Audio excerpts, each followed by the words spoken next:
Hi, everyone. This is Nicole Casey from Connection Speech Pathology.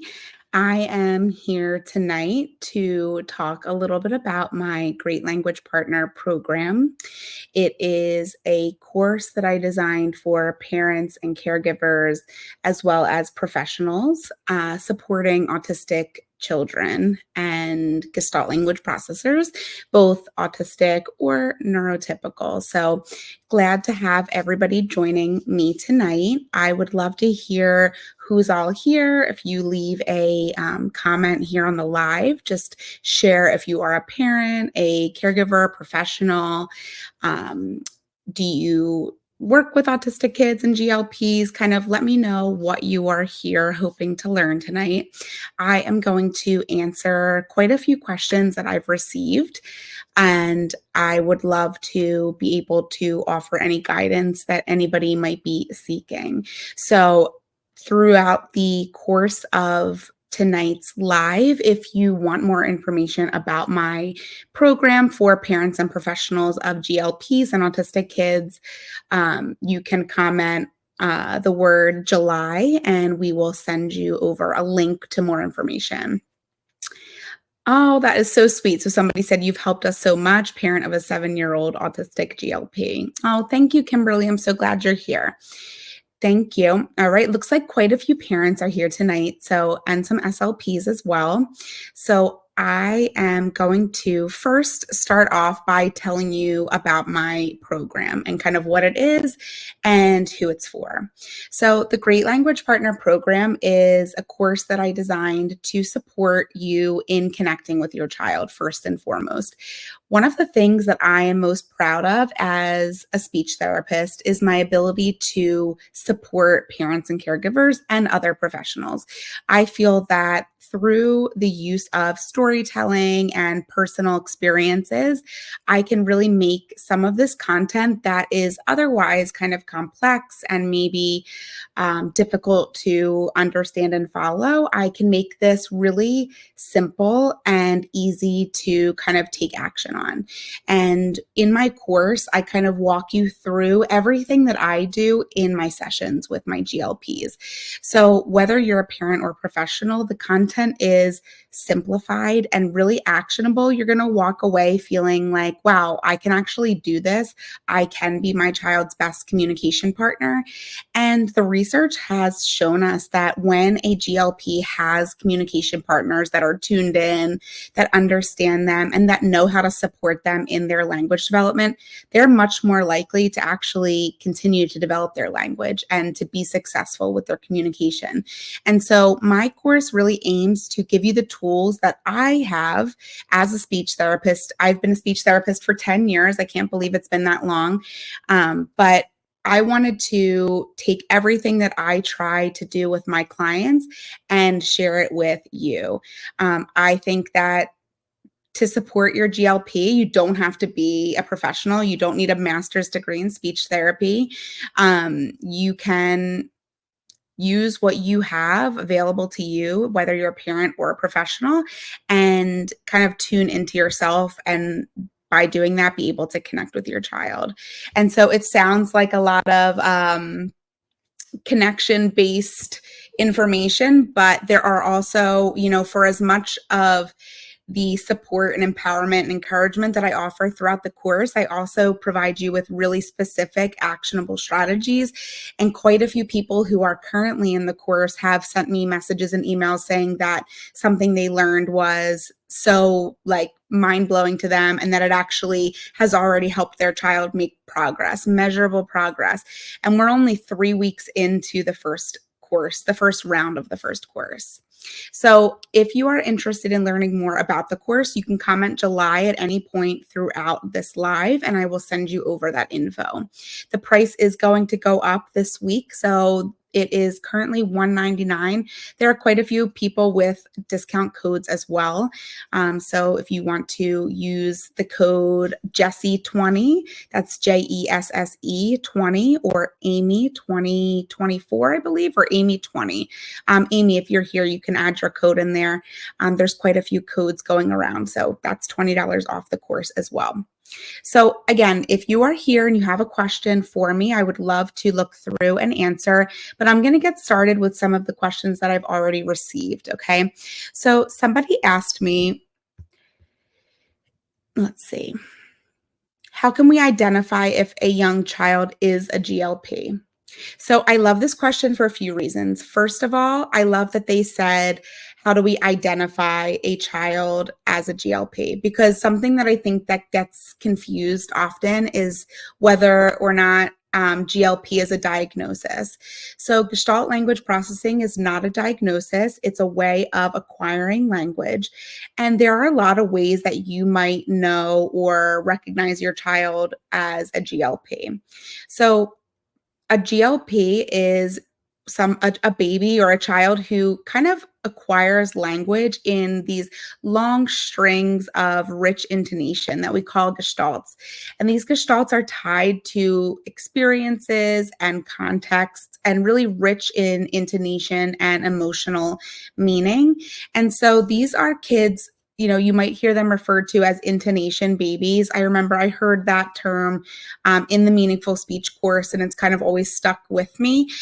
They're kids who, before they're able to really use single words as single units of meaning, they're using these kind of rich, long strings of sounds and words. And a lot of times when they're young, before they're able to motorically produce the length of utterance that they're trying to produce, it will sound very much like unintelligible. So you might hear your child using long gestalts that sound like a ticka, ticka, ticka, ticka, ticka, ticka, and they're kind of, you hear lots of those ups and downs of their intonation. Other ways that you might notice that your child is a GLP is that they are using echolalia. So delayed echolalia and immediate echolalia are the two different forms of echolalia, which is basically repeating somebody else's language. And the first stage of Gestalt language development is delayed echolalia.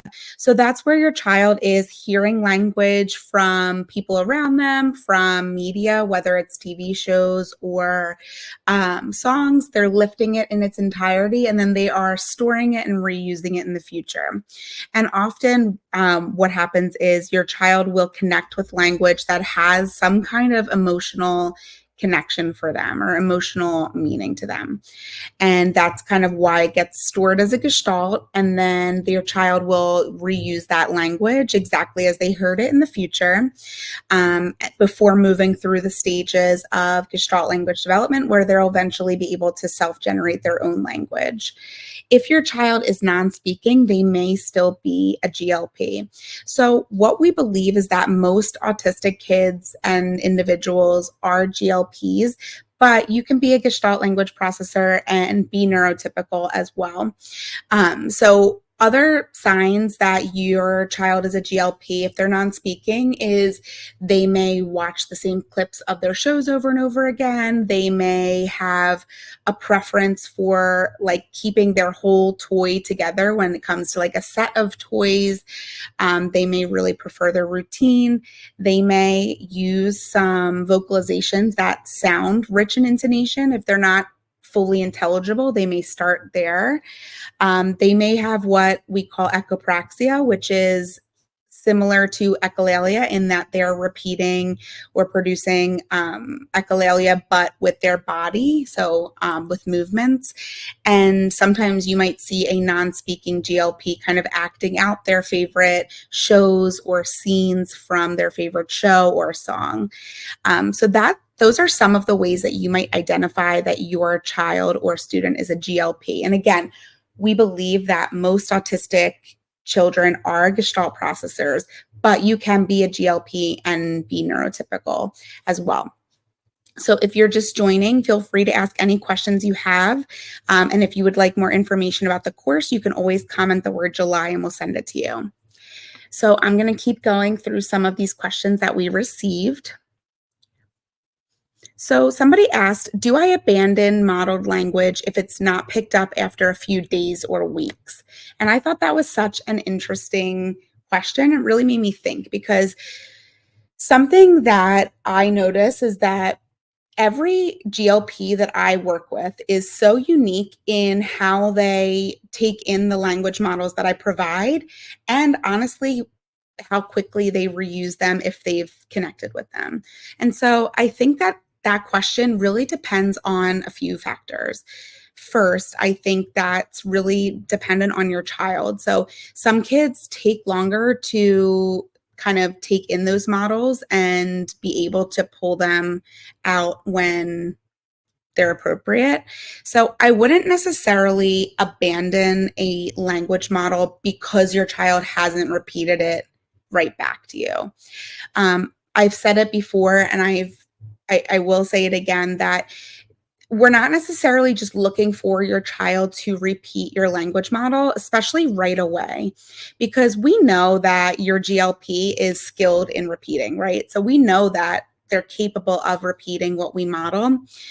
It's great when they do pick up a model really quickly and they attach that meaning to it, but sometimes it takes longer, and sometimes they might have picked up on your language model and thought, okay, I like that, I'll reuse that when I want to. And so we don't necessarily want to abandon a model. And so I think there's a little bit of a reframing that could happen here for this person who asked that question. So I'm going to kind of walk you through that. So when I think of modeling language, I'm not going into an interaction with my GLP with any kind of set in stone models. So there's nothing for me when it comes to modeling for my GLPs that I'm really like 100% set on making sure I model. So by that kind of philosophy, there's also no language that I'm going to have to abandon if they haven't picked it up. What I'm actually doing is I am focusing on paying really close attention in the moment to what the child is doing, what I think they might be looking at or thinking, what I think they're feeling, what I think that they are trying to communicate already. And then I'm embedding my models into that. So I'm not going to say to myself, okay, I'm going to model, let's do it together. And that's going to be what I model today. I'm never making that decision ahead of time. So what I do is I go into the session, I tune into the child, I kind of take the first few minutes to kind of acclimate to where the child is sensory wise that day, where they are in terms of their interests. And then I take what I'm seeing and I model language. So if the child is coming into the office and they are immediately running to the toy closet, I am thinking, okay, well, they're coming in hot. So I wonder kind of what they're feeling. What are their sensory systems dealing with right now? I'm going to physically follow their lead. So I'm going to follow them over to the closet and I'm just going to watch. So if they are looking up at the shelves, I'm going to model, wow, look at that. If they start to reach for a specific object, I am going to model something like, let's get it, or there it is, I want that one. So when it comes to the actual language that I'm modeling, I never go in with one set model in mind. What I do go in with is kind of these categories of models. So it's not that I'm going in with one specific list of language models that I'm going to offer. I am going in with um, categories of language that I think would be beneficial for my learner. So, what does that mean? What I mean by that is that we know that communication is made up of a variety of functions. So we communicate for so many different reasons. And so our GLPs are no different. And we want to make sure that we are exposing them to rich language models across all the different functions that they might want to use to communicate. And so I might go into a session and think, okay, I really want to make sure that I model some protesting today. So if an opportunity presents itself where the child seems like they don't like something, they want to stop something, they're ready to move on, I really want to make sure that I model a protest. And so it's not so much that I go in thinking, I'm going to model this specific thing. It's more that I go in thinking, wow, this child really hasn't picked up on a great way of protesting something they don't like. So I want to stick with kind of that function today. And then if the opportunity doesn't present itself, I just model language with whatever presents itself. And a lot of that comes with following your child's lead, which is everything. I mean, if you've been here for any amount of time and you've seen the things that I post, that's my whole thing. Following the child's lead, it can be so hard, especially when the child's not used to leading you. It can be extremely difficult, but it's so rewarding, and it's honestly so worth it, because that's how language develops and that's how communication develops. We need to be really tuned into our child and what they're trying to communicate. So I wouldn't abandon a model of language, but I would really make sure that what I'm modeling lines up with what the child is trying to communicate. Again, if you're just joining, you can always comment July for more info on how to sign up for the course. So I see a couple people adding questions here now, which is amazing. I'm going to go back to them shortly. I want to get through a couple of these other questions that we received. So somebody asked me how to support their GLP whose play and gestalts heavily rely on media.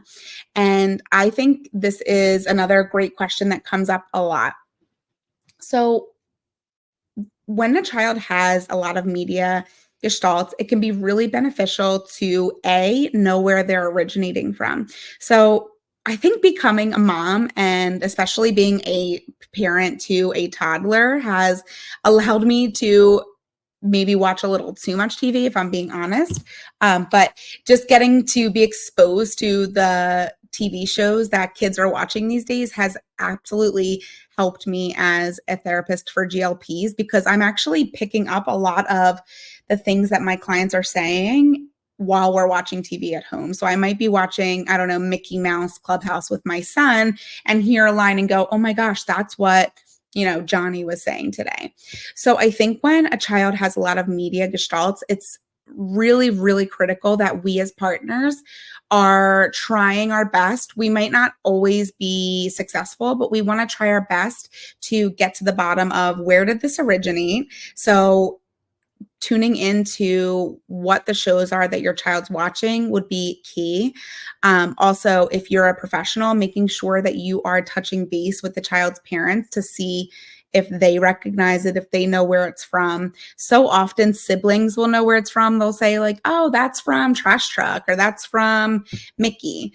So really kind of making it a team effort, but trying to figure out where it came from. Because when you look back on the scene from the show where the language came from, if you look back on kind of what the character was experiencing, a lot of times that can tell you what is the kind of intent or the underlying meaning of the child's language.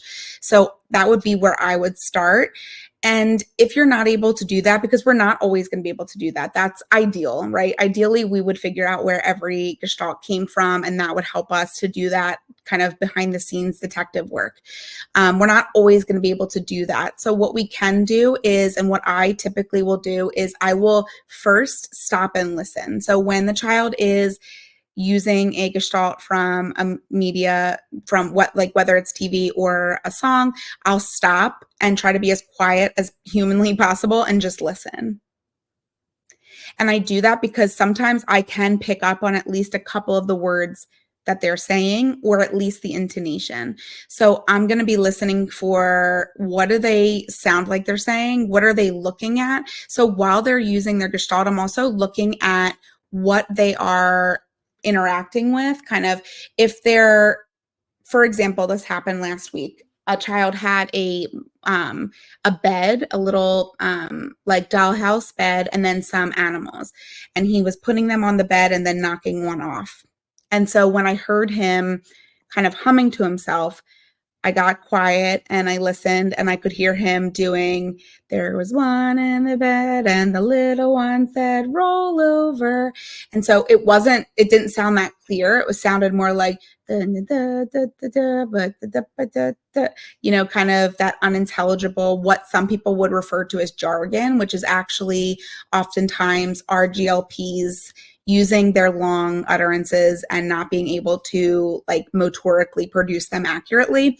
And so what I do in those moments is I listen closely and then I repeat it with the child or back to the child. So I then said to him, roll over, roll over. And he looked at me like, holy shit.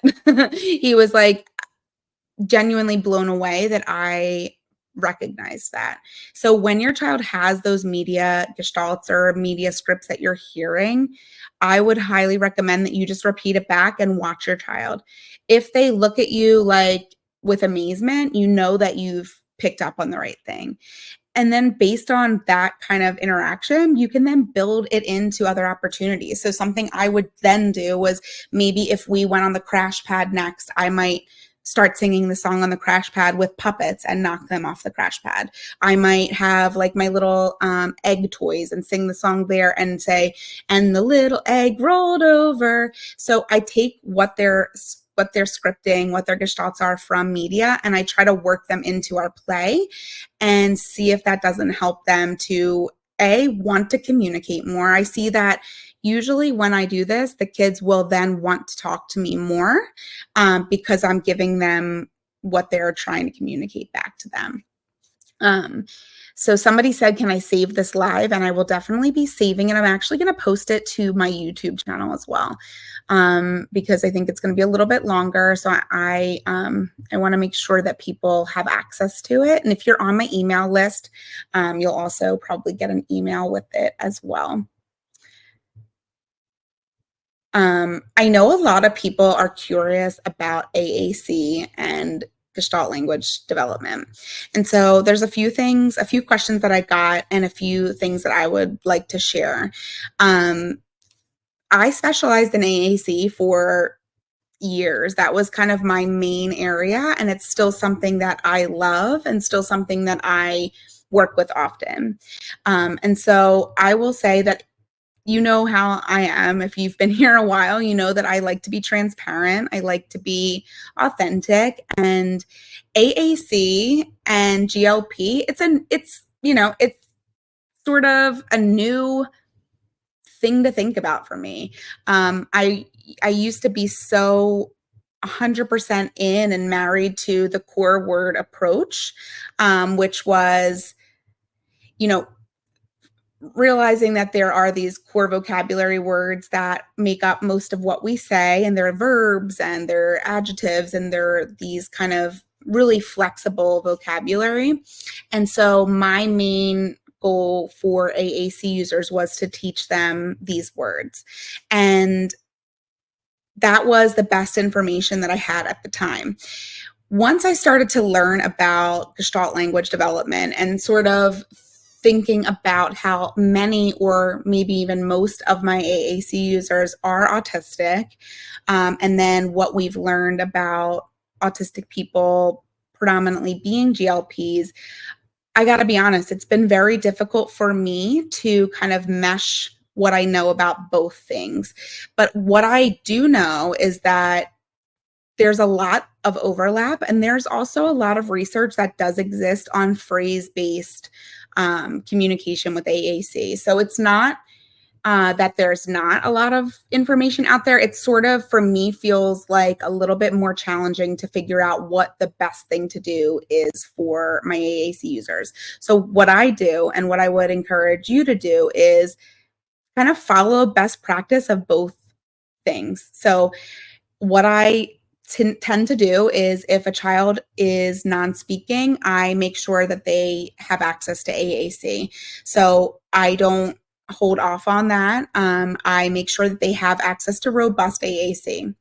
If I suspect that they're a GLP, I am going to get a kind of whole big picture from the family about what shows they watch, what clips they're watching on repeat when it comes to their media consumption. So if the child is a Coco Melon kid and they're watching The Wheels on the Bus and they specifically love the babies crying, I want to know that because I'm going to program that part into their device. So regardless of what device you're using, you can then take apart from the actual song. So maybe it's a recording. I've done it kind of a few different ways. One way is by recording the actual clip that they watch on repeat. So maybe you're recording it and putting it onto a button. So when your child is playing with a bus or they're interacting with you in some way, you are able to model that it's there. That can really help with your child's buy-in with their device and ownership. Somebody said my daughter loves the baby crying part. I'm telling you, I've worked with a lot of GLPs. I kind of know the the favorites, and it's interesting to me how so many kids have overlapping like specific interests when it comes to parts of shows and songs. But what I would do and what I have done is program those clips directly onto the device. You can also think about adding some of the actual like language from their favorite shows into their device. So if there's a specific way that maybe a character says hello, maybe you record that character saying hello onto the hello icon on the device, and it's just a different voice for your child to use, and it might help them to understand greetings and want to greet people with their device. I think that there are also some best practice tips for AAC that you don't want to overlook. Motor planning being one. I'm sorry, guys, there's the mosquito flying in my house.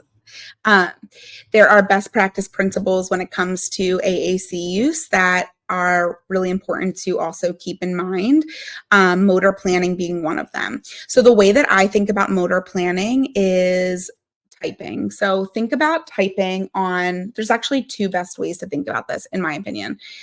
Think about typing on your keyboard. By now, as adults, most of us can type without actually having to look down or even think about where our fingers are on the keyboard.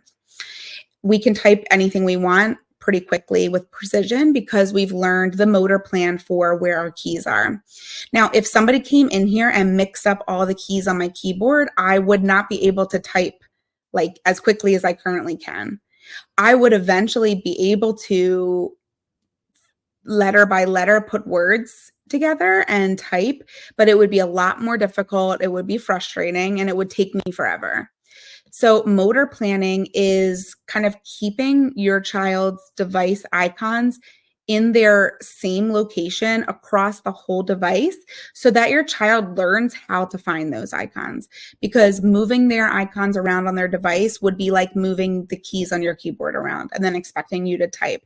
Your child could eventually find it, especially if they're a kid who is looking at the icons and like the icons have meaning for them. But if they don't, and your child's relying more on that motor planning, motor memory, moving things around and changing the positions, especially across pages, is really a no-no when it comes to AAC devices. Now, the reason I bring that up is because a lot of times when we're thinking about programming in a gestalt of a child, especially from media, we have to make the decision of where to program it.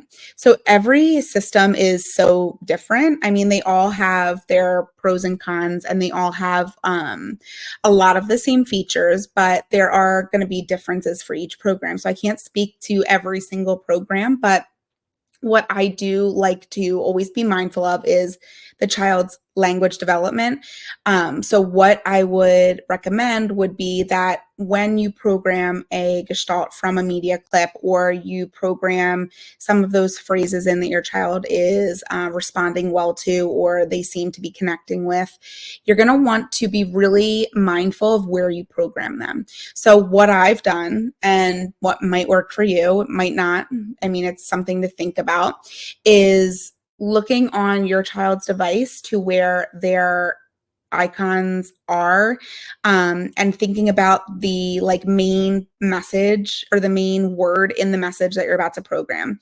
So for example, when I programmed the trash truck Gestalt onto my client's device, when there was a sentence that was like, run, trash truck, I programmed it in the location that run would be on the actions page.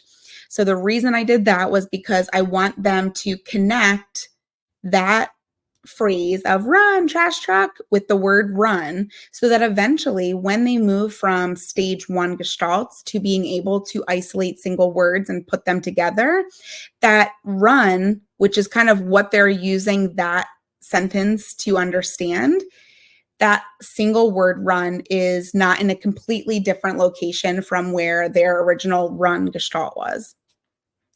That's how I typically will program for a stage 1 GLP. I'll put their gestalts in a location that is consistent with where I think the main word would be isolated and located on their device. Somebody asked about hiding icons. So I have a few thoughts on hiding icons on a device as well. I would have to look for the specific citations for like research about the hiding icons and how it affects motor planning. But I would say that sometimes as adults, we want to hide things before we even take a few moments or opportunities to see how the child interacts with their device before we hide things. I would not do that. I would give the child full access to the device and take really good data and really clear notes on what is happening that makes you think that hiding icons is necessary. That being said, sometimes it is necessary, and it's important that we are kind of coming up with a plan as a team for what to do with those hidden icons. So we want to use the hiding feature on devices as a temporary strategy, not a permanent solution. And so it might be something where, okay, we have a TouchChat 60 icon template for a kid, and it seems like they're having a hard time accessing the icons. Maybe they're getting a little bit, I don't know, they're getting close to the icon and then they're hitting the one next to it. And they really want to learn how to activate the go icon or something. I might consider in that moment hiding the words around go so that they can be really successful with getting that go icon. And then after we do it a couple times, maybe once or twice, I'm putting the icons back. So you never want to use hide as a permanent solution unless there's unique circumstances that would require that. So also keep that in mind. I want to continue to move through some of these questions. Again, if you are here and you want to get more information on the course, you can comment July. I'm going to be here for about 10 more minutes answering questions. So if you have any questions about GLPs, language development in general, please feel free to add that here. Let's see what other questions here.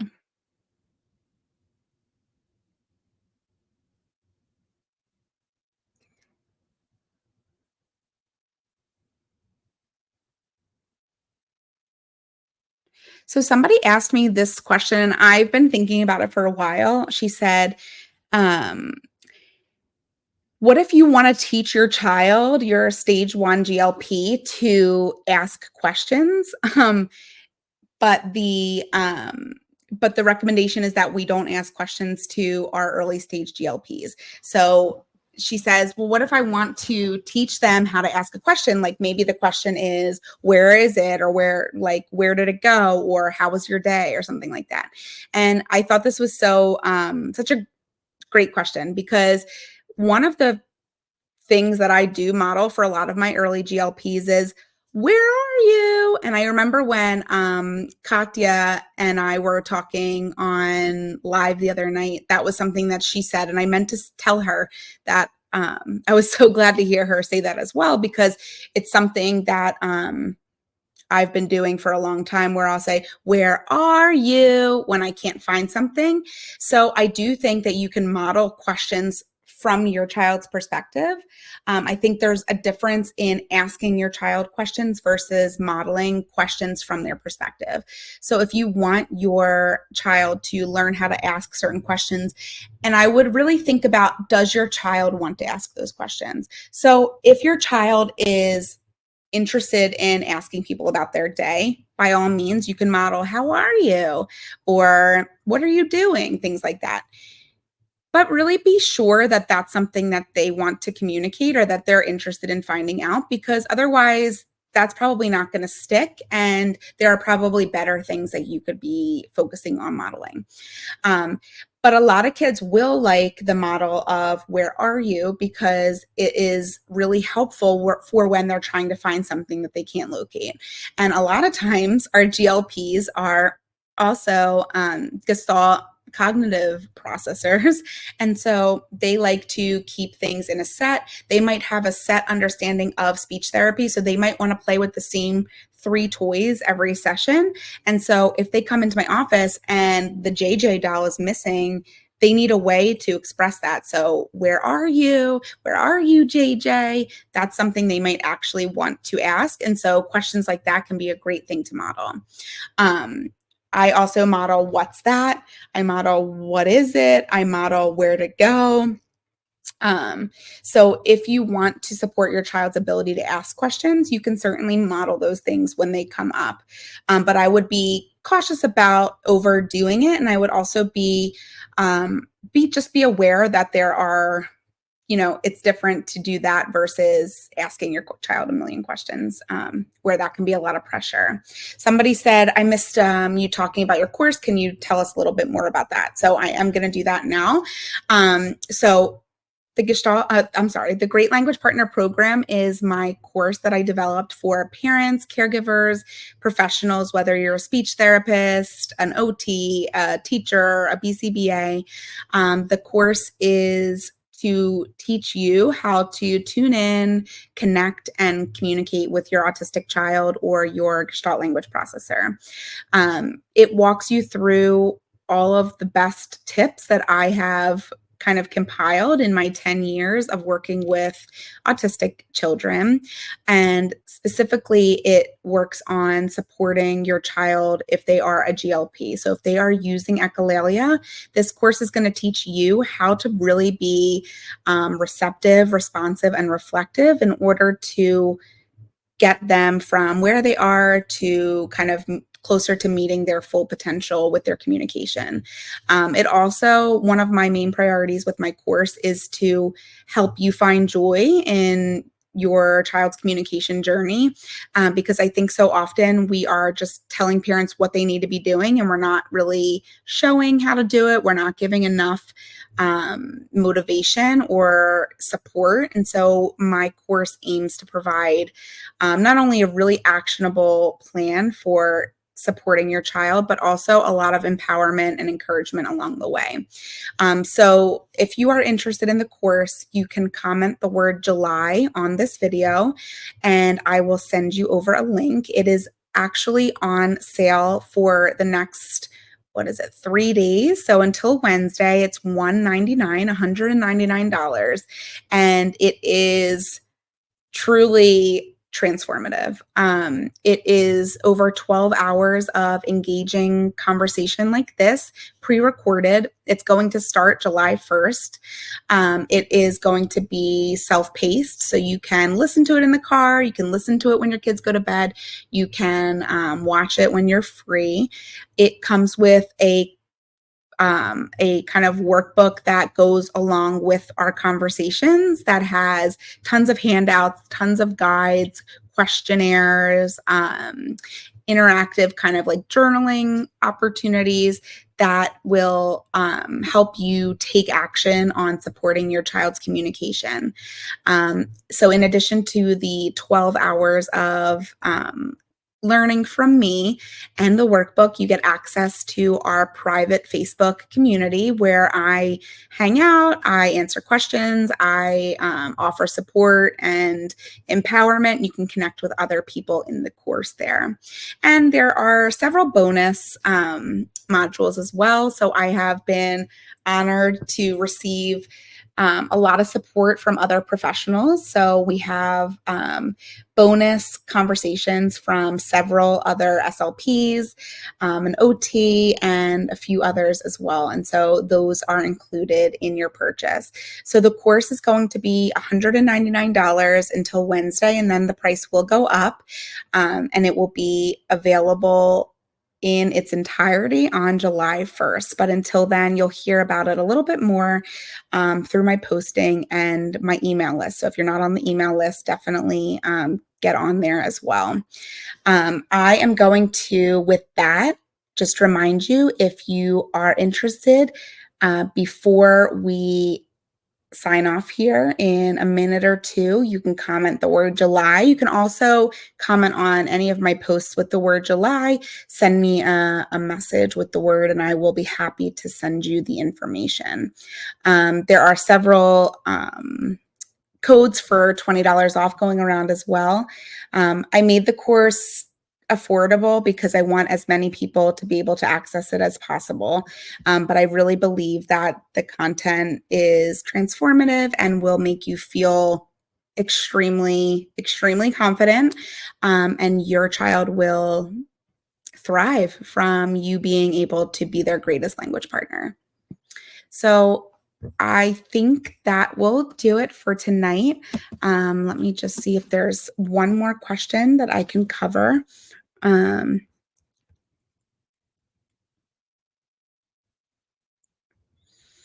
looking through a list of dozens of questions. You guys have the best questions, and I'm going to keep doing these because I think that it's so helpful to really be able to answer your questions. Somebody said, any tips on how to identify between one word, stage 1 or stage 3 Gestalt? Yes. I would say that if the child is using, so it depends. I think if they're using a single word the exact same way every time, and it seems to not necessarily be in reference to the item for which it is. So if they're saying, let me give you an example. So I had a child who would say, what did she say? I think she said rojo. So she said rojo, which is the, I'm probably not saying it correctly, but it's the word for red in Spanish. When she would say it, she was not referencing something red in the environment. She was literally using that single word to convey a whole experience that somehow she attributed the word rojo to, probably from a show or a song or something. But that was her way of saying that she was angry or that she was getting frustrated. So when she said rojo, it was a single word, but it was a stage 1 Gestalt in that it had this kind of emotional meaning, and it carried kind of more meaning beyond the surface. So it wasn't referencing something red in the environment. It wasn't a single word that she had isolated from a stage 1 Gestalt. It wasn't like a word that she was using to label. She wasn't pointing to something red and saying rojo. She was using that to convey a different meaning. So it was not literal either. And so I think sometimes that can be a good way to think about if it's a stage 1 versus stage 3. Now, if she was saying rojo and she was looking at something red, she was pointing to the red marker, she was coloring in a red picture, then I would be more likely to wonder if that was stage 3, if that was something that she was using as a referential single word versus a stage 1 Gestalt. And I think that those stage 1 Gestalts, they're always going to have more of like a contextual meaning. They're going to be using it the same way often. They might use it with the same intonation. And so that can be another sign that it's a stage 1. Stage 3 is a single words that have been isolated from those longer strings of words. And so they're then able to reference those words in the environment, and those single words like mean what the single word is. So hopefully that is helpful. That's going to be the last question that I get to tonight. I am going to do this more often because you guys ask me the best questions, and I enjoy getting to meet and talk with all of you. I appreciate you taking the time to be here to learn with me. Again, you can comment July now before I X out of here, or you can comment on the video once it's posted with the word July, and I'll send you the details for the course. But thank you all so much. I hope you have a great night. Happy